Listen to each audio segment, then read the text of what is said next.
Warning, the following is a long list of warnings. If warnings offend you, do not watch this show. Warning, this show contains adult themes. If you are not an adult, do not watch this show. Warning, this show contains a lot of offensive language and may contain graphic content. If you are Karen, do not watch this show. Warning, this show may contain shabby impersonations of celebrities. If you are a celebrity, represent one, or think this is unfair, do not watch this show. Warning, this show contains what could be seen as controversial and subversive ideas and opinions. If you can't handle differing opinions, do not watch this show. Warning, this show actively shows the consumption of tobacco, cannabis, and alcohol. If this offends you, do not watch this show. Warning, this show may discuss topics including but not limited to those in the realm of politics and conspiracy theories in a politically incorrect format. If these topics offend you or make you uneasy, please do not watch this show. Warning, the producers of the show will do almost anything for a laugh. If comedy or extreme comedic premises offend you, please do not watch the show. The opinions expressed on the show are not necessarily those of the producers, affiliates, hosts, ISP, streaming platforms, advertisers, partners, or like.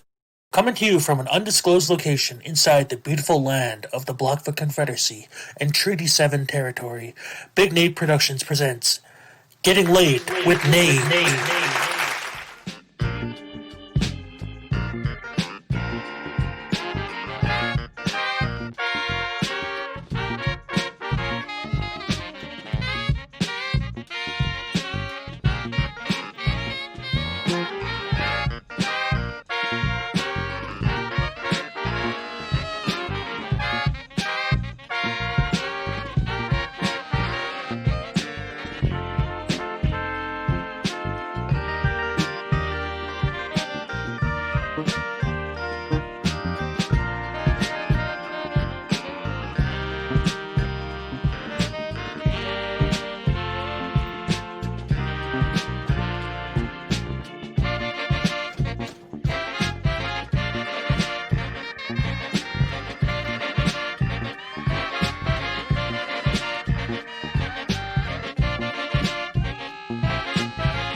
Hello. Thanks for getting late with Nate. How's everybody doing tonight? You like my background? Look at me. I'm in Calgary. Earlier this week, I got to talk to a good friend of mine. His name's Jason Rouse. He co-hosted CMF2. Well, he was the MC for. He was calling the bands in and out at CMF2. He did a big long set there too, comedy-wise, on the Thursday night. And my old band, Kilyakai, we played with him. He was in the middle. It was We Found the Body, and then Jason Rouse, and then us.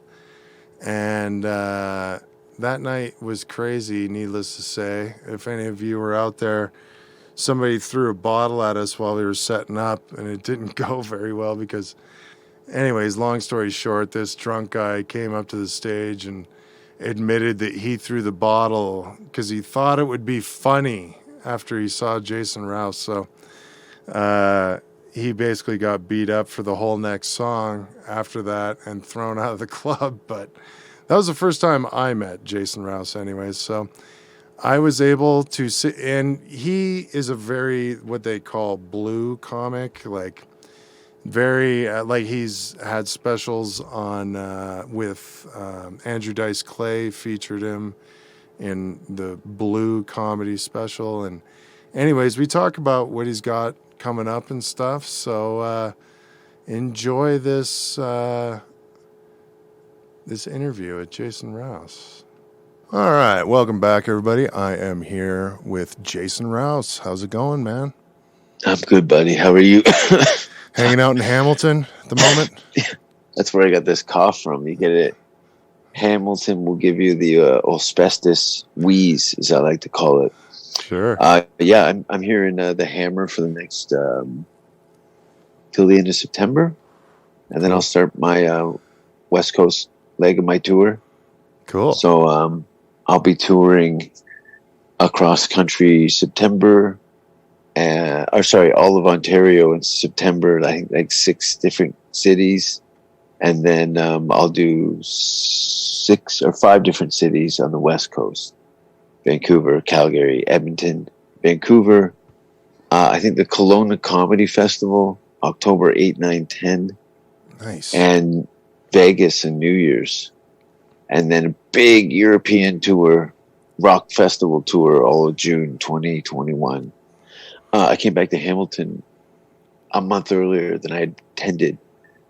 All of June was supposed to be a 4-city, 6-week tour in west coast of Canada. But then everything started to kick off with the viral thing, and I saw the lineups at the gun stores. And I was like, maybe I'll just come into Canada a month earlier. And if the tour is still intact, I'll tour the West Coast in June. It'll be business as usual. But not the case. Right. So what I did is I looked into some underground nightclubs in Toronto, people I know that ran after hours, more or less, kind of where I started doing comedy almost to the day. June 25th would be my 24 year of doing stand-up. So 24 years later, I'm back into the illegal nightclubs and bars, fields, bush parties, fucking Mad Max purge shit. Nice. Fuck. Beautiful. I thought it was gonna. Yeah, it's weird. It's come full circle. The snake is starting to eat its tail right now. So, sure. I've been in an outlaw. Yeah, I'm doing legal shit again. I didn't want to do illegal shit. I wanted to do comedy clubs, and to the best of my ability, and then whatever kind of coming down the pipe from there. Well, you probably didn't think 24 years out that comedy would be illegal again, or I thought it was going to be because of me. That's what I was gunning for. I wanted to get it back to that. I always loved that picture every time I went by the Palladium in LA, and they had the photos of when the Ramones and Black Flag played, and all the riot police in front of the venue for rock and roll. It's like, this shit is dangerous.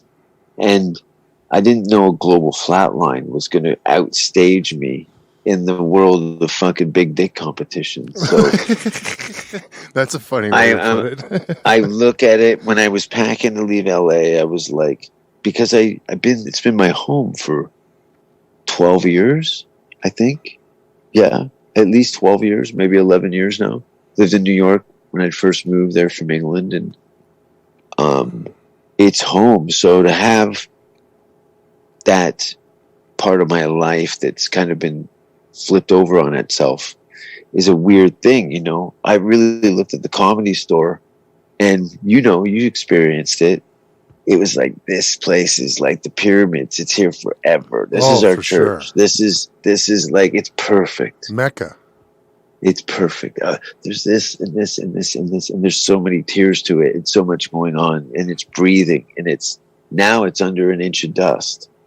That place was such a staple in a lot of people's lives. A lot of people came and went, but as you know, that place has been on fire for over 10 years. Excuse me. On the subject of, having to do the underground thing more, I'm loving.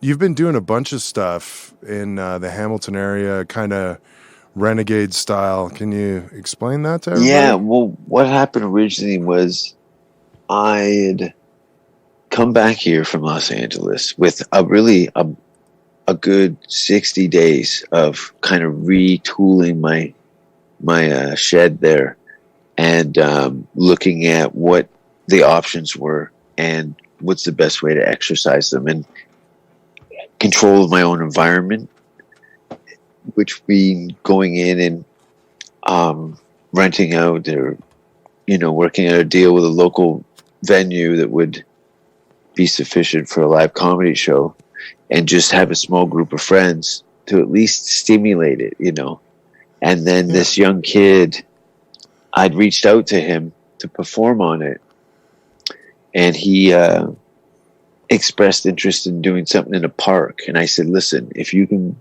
do this, you do it, and I'll get me behind it no matter what. I'll focus on this thing, but if we can get some traction on this, we'll continue to do this. We've had some negative feedback. We're going to post a video, I think, today that's got a lot of quotes from some of the angry patrons from the shows. I was walking around the comedy show, and some girl called me a child rapist. So I made a video of me stealing kids yesterday. Yeah. It was all over social media. It's fine. I've got a clean bill of health as far as society goes, so I don't really have any kind of angst over any allegations. You did a couple of these shows at the Hamilton Band Shell, right? No, what happened was Where did you do it? Because I want to show some people some of these venues. So I'm just looking them up here. So yeah, if you just go into Ben Bankus on his Instagram, he's got all the videos. I actually hid a video camera under my hand while he got fined over $2,000. So I sent his GoFundMe to Russell Peters, and he tweeted it to 4 million people and paid it off in like 30 seconds. Doug Stanhope actually retweeted it, said he was high on drugs, and it seems like the right thing to do at the time. Even with all the spelling, anyway, there's some good things. He's a good guy, and these people that are clearly more looking at the political aspect of it opposed to the health issue. Sure. Even the viral aspect of it or the positive side of it. People that are just want to hang themselves in their apartments now are actually enjoying a casual night out on a hillside, being entertained. Yeah, so most of these shows that you've done, have they all been at the same place? Like outside? No, it's outside and it's outside on Embankment, the old Christie Pits. Oh, Apparently okay. it was, and it's a great little amphitheater spot. So we did one show. Then the second show, the police came, like 15 cops, 5 cop cars, 2 knucklehead security guards. You'll see them handing out the stupid tickets. And then Ben makes fun of him about grown men giving out guys tickets with braces on their teeth. And he hammered on them. Yeah, anyway. They were shutting it down because we had an amplified speaker. You can read it. Go to Ben Bankus, and you can see all the tickets, all the video. He's been documenting everything, and he's going to fight all this in court. So now we're not letting the police know where we are until hours beforehand. Oh, so my God. We'll keep moving this to location. So we're going to keep doing shows. Not only that, on July 3rd in Hamilton, we're going to do a surprise pop-up show. Anarchist Day, July 3rd, for the Logfathers Christmas party. You bring stuff in, I give stuff in. Yeah, I mean, you guys and your amplified speech. Yeah. No, they just couldn't. It was comedy is, look at, comedy is like the great equalizer. And there was a magical moment. It was like that Palladium picture I was saying with the Ramones and Black Flag with the police out front. There was the police cars. You'll see them in the videos and stuff. The police cars were about 40 feet behind the stage. So the stage was a makeshift stage under like a gazebo kind of concrete pad with a roof over it and an embankment down to the stage, which made perfect sound. We had a small speaker. It sounded great. No one had a phone out. No one was taking pictures. I didn't see one flash. 100 people the first time. 200 people the second time. 300 people the third time. Nice. Now, the second time we got a $2,200 fine, but I knew that my friends are active enough and have enough social media followers that with a simple tweet or a button click that they could evaporate, I would say, under $5,000. You know what I mean? I think after $5,000, then they're clearly after us. Right. You know what I mean? And that's just not a cool move. We'll do the system part of it. I can't go and burn down everyone's house all at once. So I told them, sit on, we'll get the debts paid. And I told them, listen, Ben, can you do a month in jail to be a legend? Like a gangster rapper or something. Totally. I go, dude, the Jewish side of your family will start talking to you again. If you go to jail for the cause, dude, it'll be awesome. You start laughing. Wasn't there some chicks or people, somebody that they were disagreeing at the time too, right? They were like, you can't say that. You can't fucking. Yeah, it was very polite of you to put it that way. But yeah, there were some drunk cunts on the hillside that wouldn't shut the fuck up. So I spanked them. Nice. Bare-assed in front of everybody and put them back into bed. And they've never been happier. Bare-ass hole out to this audience. Yeah. So you gotta do what you gotta do. Yeah, everyone oohed like Like, this is the first time that's happened to me, is what I said. Are you guys, are you out of your minds? You think this is the first time that I've had some fucking cunt on a hillside? Yeah, no kidding. She goes, you should be ashamed. And I said, what? She goes, you should be ashamed. And I go, you should shave. And the place turned into Def Jam in 2 seconds. People were covering their mouths, jumping them down. Oh shit! It was beautiful. That's what I mean. Like, we took this miserable lady. She came here with her blank sign and her agenda, and I judo flipped her right over a litter box full of cat shit, barebacked, no bra on, no underwear on. She's got sand in her pussy, shit in her teeth. Because of me. Don't come to my house and show me your hole before you shake my hand. So my grandmother had spray painted on the wall over her bed. Are we recording? Yes. It's beautiful. That's art, folks. If you don't like art, stay home. My friend says I'm a poet. A poet. You're a poet that knew it. I did a poet, I knew it, but yes. But you just filmed a special. Can you tell you did it in a kind of a maybe what Americans would consider an unorthodox place too? Why don't you tell everybody about that? Most definitely. Like it's so weird. I'll take a screenshot of the script of the first page, and there's a monologue in it establishing that this stand-up special takes place in the future. And the context of it is during a time when gatherings are outlawed due to curfews. And that's fucked. Global. Yeah, I wrote this 5 years ago. I really like the Blade Runner aesthetic of it. So that's why it's all done, and you'll see it's all black and red. And it is in a post-apocalyptic future where I'm more or less a Mad Max type character who's been brought in under the radar to perform a live stand-up show in an illegal club in Denmark in the future. Kind of went out of my way a little bit to make it look and sustain something that wasn't really nailed to any current truths. So, being a traveling comedian that I am, I had an act that was universal, but was also not really married to any or chronological country. Nothing, no like you say, topical, no like breaking news comedy. Yeah, there was nothing of that in there, and anything that was kind of was made reference to that would establish any dates or time that was removed. That will be out. The movie's apparently Andrew's sending me a trailer for it this week. So if you go on Spare Parts the movie, or the movie Spare Parts, anyway, you'll find it on Facebook, Instagram. You acted in a feature role in a movie. Is that's Spare Parts that you were talking about? Yeah, that was my that was the hardest thing I've done. It's going to be interesting to see. It was too much, man. It was too much. It was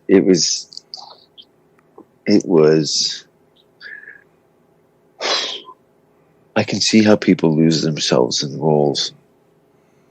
And to be able to go down that road and not have anything to do with comedy for like over a month and have to live in the same hotel for weeks and weeks and weeks, and you go down and have breakfast and the staff look at you because you're by yourself and you look exhausted. So is that the same guy that did the movie that did your special? Is there like a swappy poo going on there? Actually, he did. Andrew used to come to my shows up at Yonge and Eglinton when Yuck Yucks was there in Toronto, and he'd come up to me after the show because he was dating a girl that was actually married to Hugh Hefner for a minute, and I couldn't understand this guy. I was like, "What's this guy all about?" And we kept talking. He said he's working in film and TV, and really liked what I was doing, and he'd done some films a film called Sweet Karma. It was actually his girlfriend is in that movie. She's the star of the film. She plays a Eastern European girl who goes back into this sex slave industry to find her missing sister. And it's pretty cool. But anyway, he was at my Comedy Now taping at 2000. So I remember distinctly telling him around that time, I go, I think we're going to do a horror movie together. Nice. And 20 years later, it happened. Yeah, 18 years later, we're doing it. And he was kind enough to rewrite some of the stuff and build it around me and allow me to improvise and kind of work the scene a little bit. And I had a luxury that most actors wouldn't have had by far, which was time. Sure. Well, very cool. Thanks for your time this evening. Best of luck in all the future stuff. Can't wait to see the movie. Can't wait to Well, thank you. check out the special.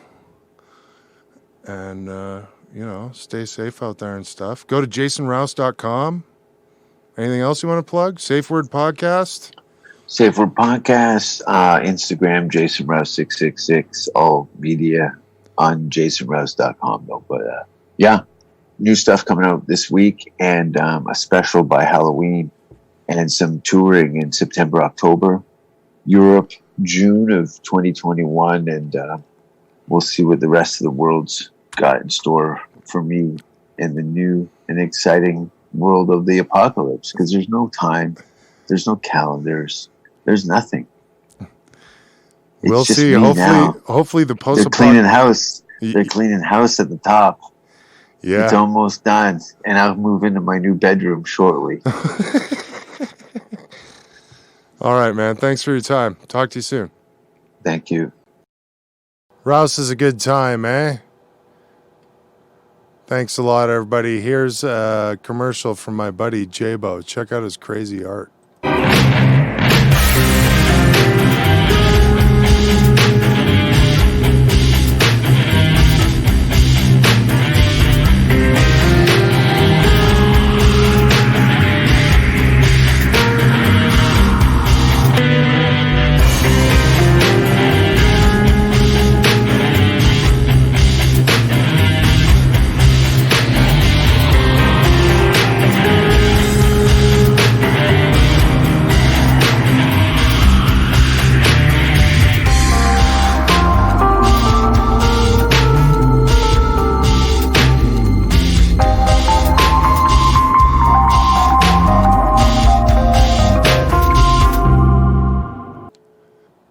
I got to sit down with my buddy Vannon. I know him from, my band Kayoctus and playing around and stuff.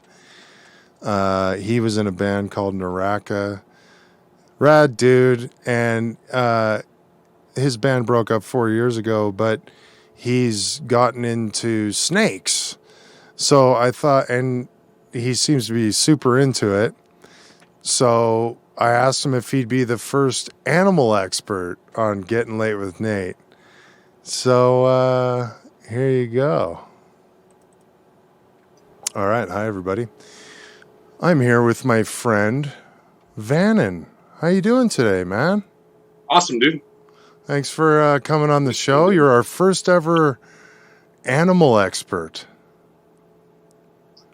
I'm an animal. I don't know about the expert part.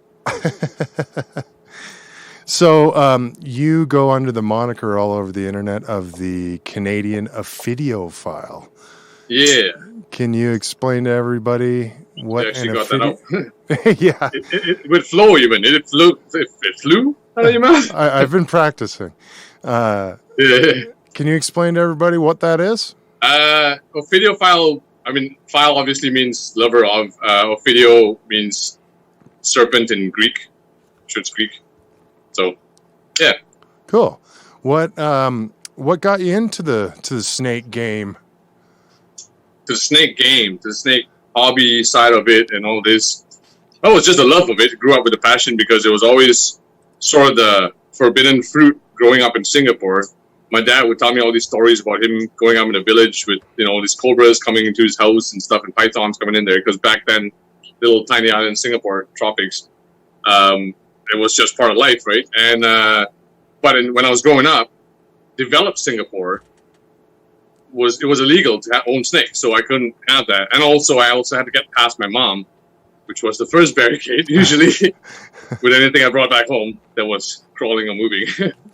And yeah, so it's always kind of forbidden fruit. So when I came to Canada, I went to my first pet store and I was like, wow, there's reptiles here, and like there's price tags on these things. And then it just kind of went from there, man.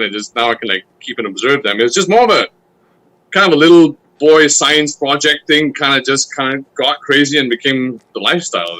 Because I raise my own animals, feed animals too, in house a little bit, enough to supplement just what I need.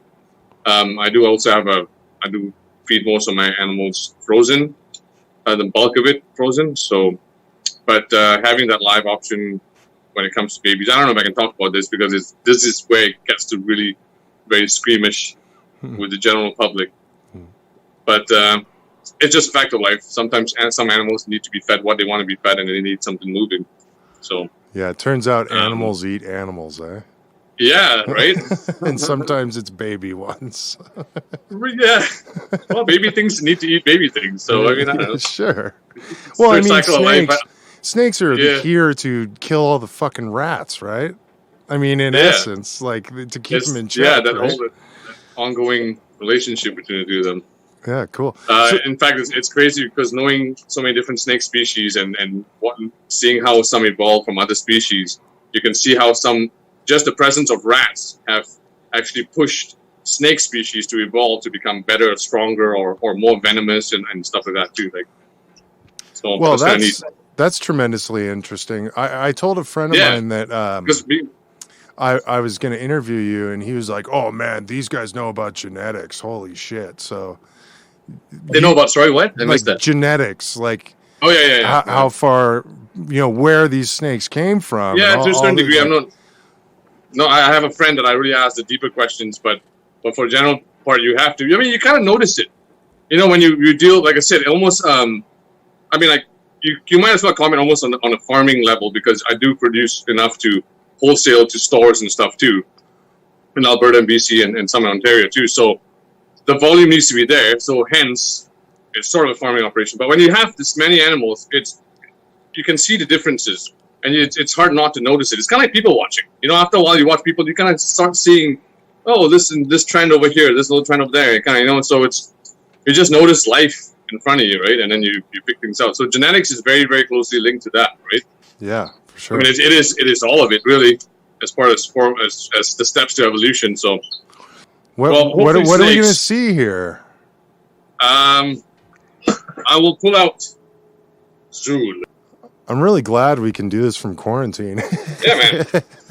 So this is Zool. She's got a little bit of moss stuck on her because she just recently laid a clutch of eggs for me. Amazing clutch of eggs, by the way.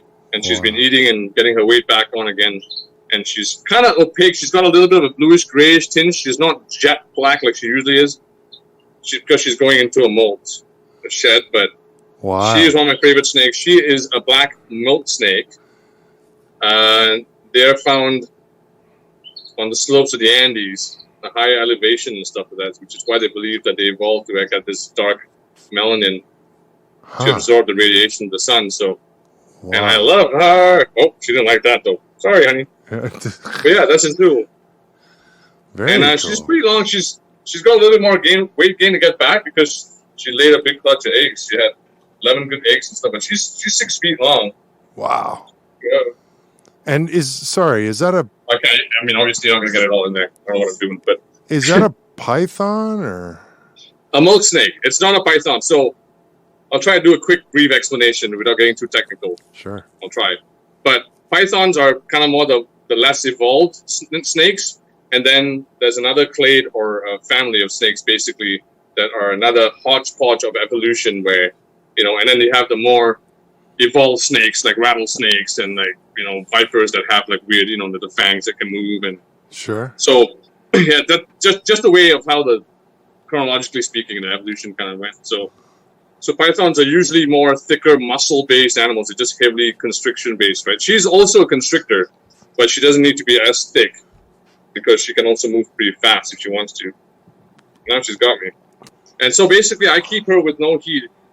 Most of my snakes are no heat anyways, but even on a regular basis, they don't need extra heat. They have room temperature usually suffices.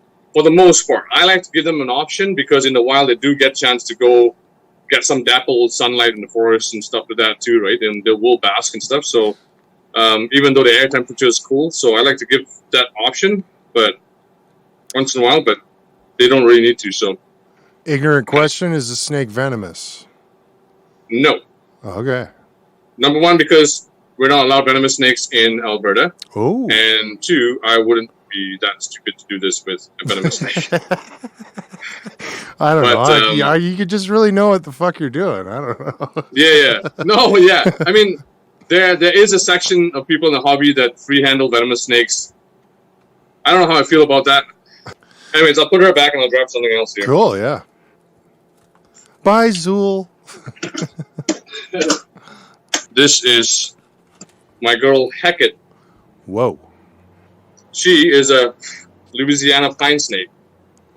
Oh, And the reason why I pulled her out is because a lot of people might look at this and think that it's a bull snake that is native to the area, but it's not. It's from its traceable lines to zoo lines, but these are Louisiana pine snakes that are basically a pine snake which is slightly evolved separately from bull snakes, and they're separated geographically also from bull snakes. And their habitat is shrinking. Okay. So they have now become the second most endangered snake in the United States. And whereabouts are they they're from super again? awesome. Whereabouts are they from again? Sorry? Louisiana. Oh, yeah. Wow. They just call it the Louisiana pine snake. So, Right. and they have a very small area in Louisiana too. So just located to some forest in there. So Wow. She's pretty. I have a question. Is it easy to tell if they're male or female? Like you can't see a to the dick trained hanging off eye them? with some species of snakes, yes. Okay. But generally speaking, there are methods you use to determine the sex. Like they bite your arm and then there's like a dick pattern if it's a guy or something? No, you actually pretty much have to stick something up a guy's pee-pee. Oh, boy. I bet they love that. Because snakes have hemipenes and they're inverted, so they sit like a inside-out sock inside their bodies, and they kind of flip it out when Fuck. doing the act. It is so goddamn amazing that we are all here. What's that? It's so amazing that we, like humans are here, inverted snake penises are a thing. Right? Blows my mind. There's Crazy world we seahorses. live in, man. And they even have barbs. And guess what? Not only one, they have two. They have dick One on either barbs? side. They have dick barbs? Is that what you're telling me? Yeah. Wow. They're actually distinct enough to be able to tell each species apart. What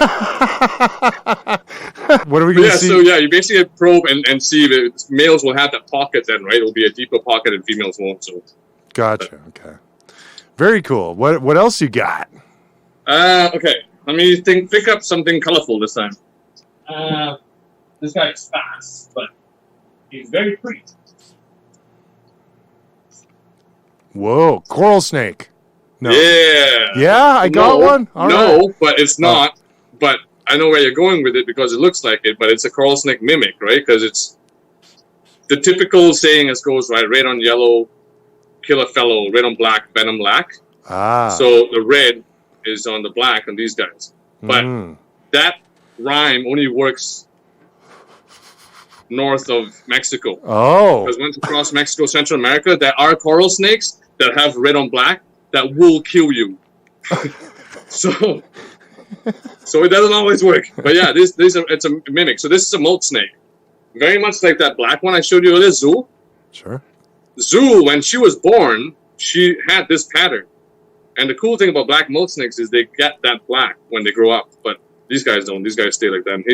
And he's full grown too. This is just a different species that stays this small. A molt snake. Oh, yeah. Well, is that a girl? Yeah.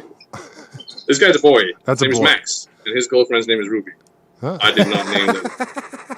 Cute.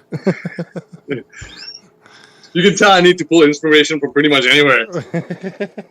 Yeah. Everyone's like, "Do you actually name all your snakes?" I'm like, "Yeah, I've always named all my snakes. I don't know why. It's just a thing. It's easier because it's instead of like the this with this species with this genetics and this and the second female of that. It's like, just name them. Yeah.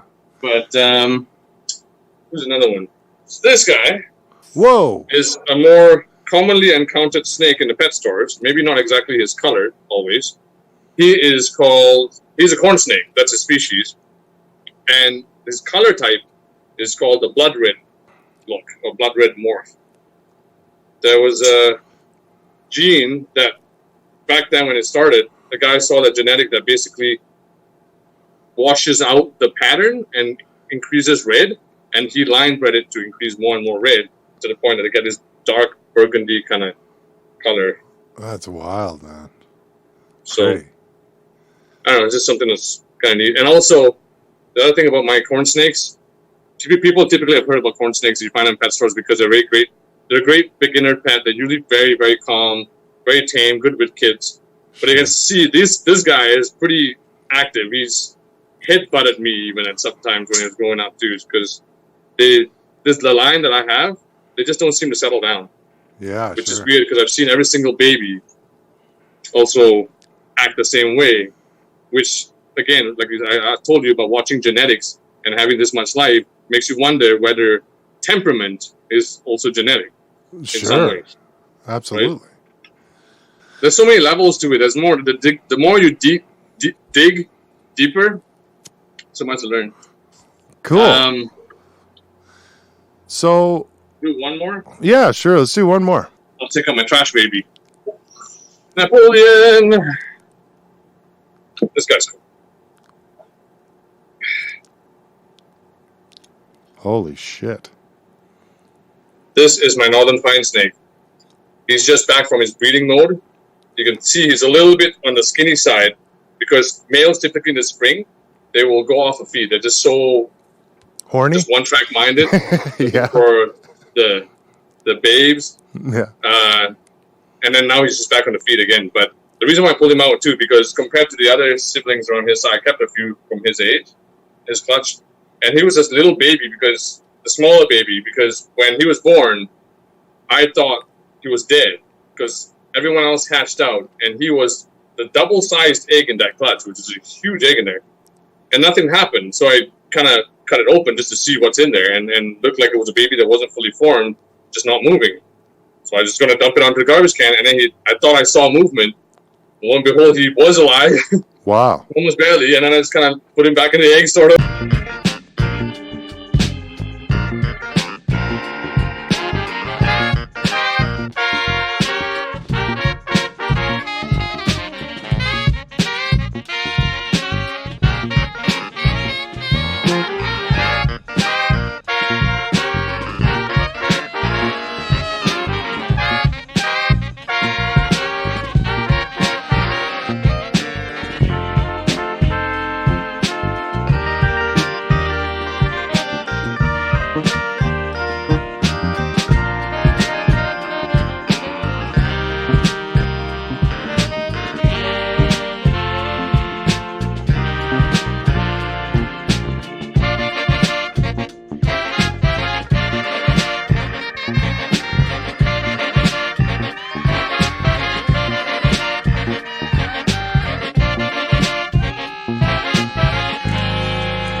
Just a busy season coming up now, but I'll probably get back to it again in the winter and stuff because it's quieter. But yeah, very cool. Video file, man in case. Cool. Yeah. So thanks for your time. Don't hang up. I wanna talk to you for a second. We'll be right back, everybody. Cheers, bros. Wasn't that neat? Look, I'm bug-eyed now. All right, we're good, right? Everybody, stop freaking out. I'm the only guy doing this now. All right, so you're going to see a commercial from my friend Taylor, and then I'm going to attempt a solo Nate's Conspiracy Corner.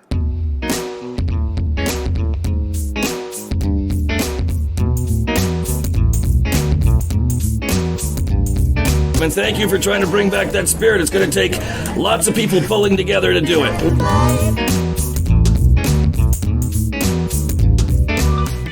This is gonna be awesome. Why does it taste like that?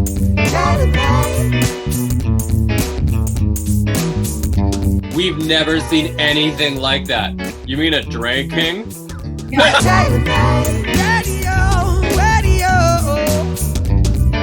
Whatever disease you get from putting your ass to toilet seat, that guy's out there.